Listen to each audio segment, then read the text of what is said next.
Mas o objetivo principal de hoje é abrir a sua mente nessa classe 1 que por diversas vezes é uma classe 1 falsa. E esse termo, e falar de classe 1 falsa, é poder, por exemplo, olhar esse paciente que apresenta caninos bem assimétricos, caninos que a gente pode observar que estão fora do arco, desalinhados, apresentam uma translocação dental. Então, avaliar esse canino é por diversas vezes entender que, apesar de ele ser um paciente classe 1, eu vou querer fazer mecânicas que eu possa jogar esses molares para trás.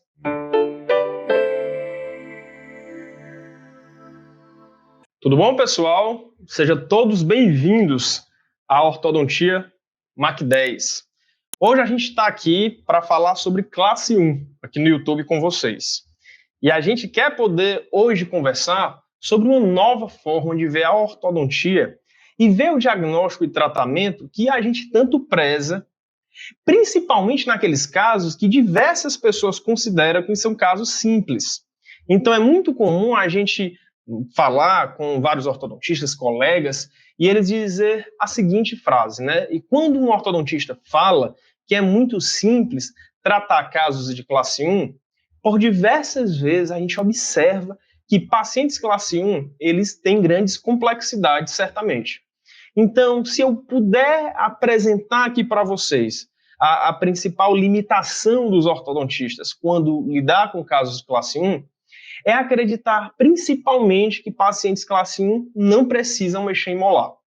E na apresentação de hoje, quando a gente mostrar para você a forma de tratar o paciente classe 1, eu quero poder, nessa apresentação, poder mudar e virar a chave da cabeça e aí a gente poder planejar diferentes casos, certamente, como a gente vai mostrar em seguida.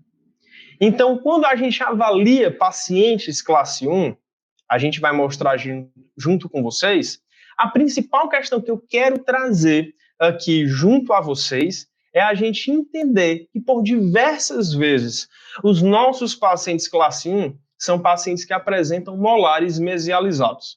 E por que eu estou batendo tanto nessa tecla? Porque há muito tempo atrás, quando eu conversei com colegas experientes, eu estava iniciando a minha clínica ortodôntica, eu tinha uma crença de que classe 1 não deve ser mexida. Isso é tão curioso, né? E por que o tema da live de hoje é a melhor forma de planejar a classe 1? E aí eu vou iniciar essa apresentação dizendo para vocês a grande primeira dica, que é entender que o paciente classe 1 a gente precisa por diversas vezes desfazer essa classe 1 porque é uma classe 1 falsa. E é isso que eu quero conversar com vocês. Então, no mundo que a gente vive, a gente tenta sair dessa ortodontia que faz muitos desgastes interdental e que também extrai muitos dentes. Então, quando a gente visualiza a ortodontia, eu quero mostrar a partir dessa apresentação justamente o quê? Os nossos molares, como a gente tanto mostra para vocês, são molares que eles são mesializados. E esses molares mesializados, eles advêm lá da dentição mista, porque a gente conversa sempre no nosso canal aqui do YouTube, e aí a gente te convida a conhecer cada vez mais esses vídeos que a gente apresenta aqui, tentando te mostrar que a mesialização do molar, por diversas vezes, é ela que causa uma maloclusão. Os nossos alunos, os nossos colegas ortodontistas falam, professor, mas o meu paciente classe 1, eu mexo só na região da frente. Não, professor. Professor, meu paciente classe 1, eu faço só expansão, desgastes interdental? E não. O nosso paciente classe 1, por diversas vezes, a gente vai querer distalizar esse molar e eu vou te mostrar hoje aqui nessa apresentação como que você faz uma distalização bilateral. Então, pessoal, quando a gente identifica, por exemplo, uma paciente como essa, é uma paciente toda encaixada em classe 1. Então, é uma paciente que ela não tem grandes problemas. E qual é a grande queixa dela? Qual é a grande fala? E apresentar um plano transverso desviado. O meu principal objetivo ao mostrar esse caso é falar para vocês que por diversas vezes o nosso paciente ele pode apresentar toda a dentição muito encaixada, mas o paciente, pessoal, ele pode sim apresentar uma assimetria facial. E as rotações no nosso plano facial, a gente pode identificar que esse paciente classe 1, Além dos problemas que ele pode chegar a ter a nível transverso, que é o que muitos lembram, professor paciente de classe 1, eu posso fazer uma expansão. É eu identificar de fato, pessoal, que o paciente apresentando uma maior exposição de gengiva de um lado, ele de cara já seria um paciente 1 com um problema complexo, né? Então, quando a gente trata, por exemplo, com intrusão, esses lados, por exemplo, com mini implantes, eu já identifiquei uma mecânica que se torna complexa em paciente classe 1. E aí a gente pode identificar muitos problemas no perfil do paciente classe 1, como, por exemplo, a gente identificar mordida aberta, atresia maxilar. Mas o objetivo principal que eu quero mostrar aqui nessa apresentação, que eu quero conversar com você, a nível dentário é, além de entender diversas questões faciais assimétricas que o meu paciente classe 1 ele pode chegar a ter, é também entender que, a nível facial, o meu paciente ele pode ter esse problema assimétrico com um cunho esquelético em uma rotação facial, de ter o queixo rotacionado. É entender, inclusive, que os meus maxilares, eles também podem ser, além de ter uma rotação no sentido horário, num plano que a gente pode identificar de assimetria facial com plano sagital, é também entender que esse meu paciente ele pode ter problemas esqueléticos a nível de o meu plano maxilar. Eu posso identificar no meu paciente, de fato, uma rotação na nossa cabeça, que se chama rotação do tipo roll e yaw, e todos esses problemas rotacionais é uma grande problemática, casos muitas vezes indicados de cirurgia ortognática, a gente vai abordar com vocês, inclusive como compensar. Mas o objetivo principal de hoje é abrir a sua mente nessa classe 1 que por diversas vezes é uma classe 1 falsa. E esse termo, e falar de classe 1 falsa, é poder, por exemplo, olhar esse paciente que apresenta caninos bem assimétricos, caninos que a gente pode observar que estão fora do arco, desalinhados, apresentam uma translocação dental. Então, avaliar esse canino é por diversas vezes entender que, apesar de ele ser um paciente classe 1, eu vou querer fazer mecânicas que eu possa jogar esses molares para trás. Professor, então, além de entender o planejamento do paciente classe 1 com possíveis alterações esqueléticas, eu também preciso olhar para o molar. E quando a gente olha para o molar, olha que bacana o que eu vou mostrar para você. Avaliar esse caso é entender, por exemplo, que eu vou querer jogar o meu molar superior para trás e o molar inferior também. Esse paciente, pessoal, ele apresenta apinhamento inferior, um apinhamento superior e uma atresia maxilar. A grande pergunta da vez é, professor, mas nesse paciente classe 1 que eu não quero extrair, você está me explicando que eu preciso olhar para os molares e entender se eles estão mesializados. E é exatamente isso que eu quero dizer para vocês. Então, quando eu avalio essa questão do molar, logo que eu olho e identifico o meu paciente, eu posso observar que esse paciente que apresenta uma classe 1 correta na região do molar, essa mesialização ela pode estar causando o quê? Extrusão dos molares, e eu identificar que essa mesialização do molar ela está causando um apinhamento aqui na região anterior. Mas não só um apinhamento, eu também posso identificar mordida aberta, eu posso identificar vestibularização dentária.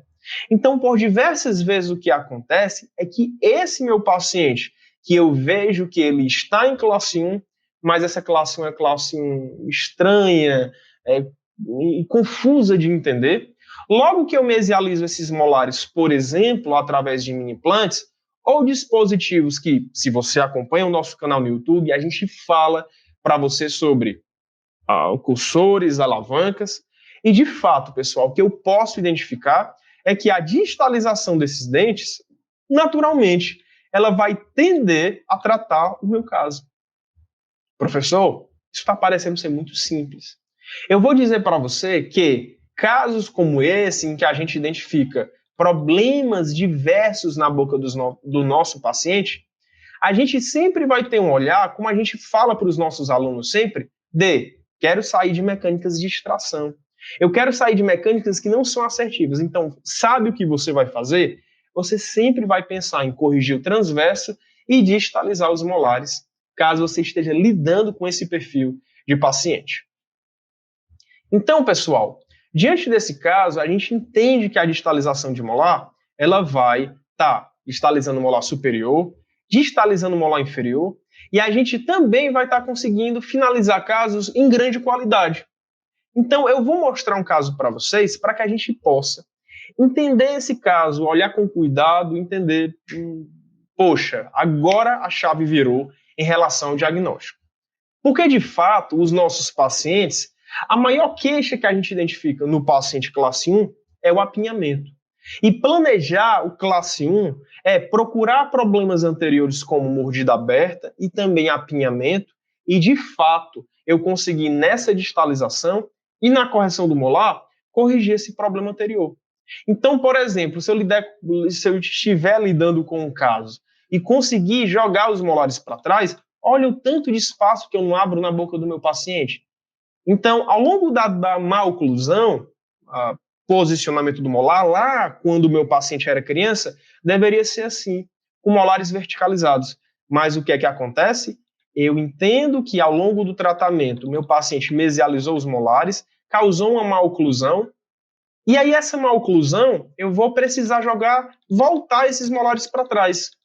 Então, diante da grande qualidade do tratamento que a gente tem, a gente consegue entender que o nosso paciente ele vai apresentar uma melhora muito grande na distalização.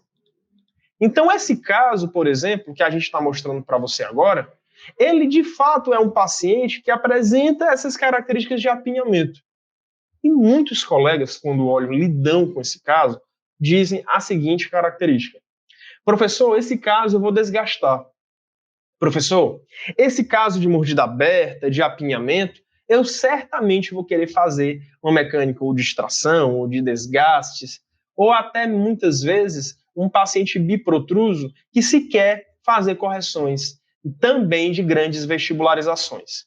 E o que eu posso observar nesse caso é que esse apinhamento desse paciente classe 1, ele é um apinhamento que por diversas vezes ele não tem uma origem de uma discrepância de modelo. Então, olha que bacana. Eu observo aqui um apinhamento nessa região, eu observo aqui também um apinhamento nessa região e eu consigo identificar nesse paciente uma mesialização de molar.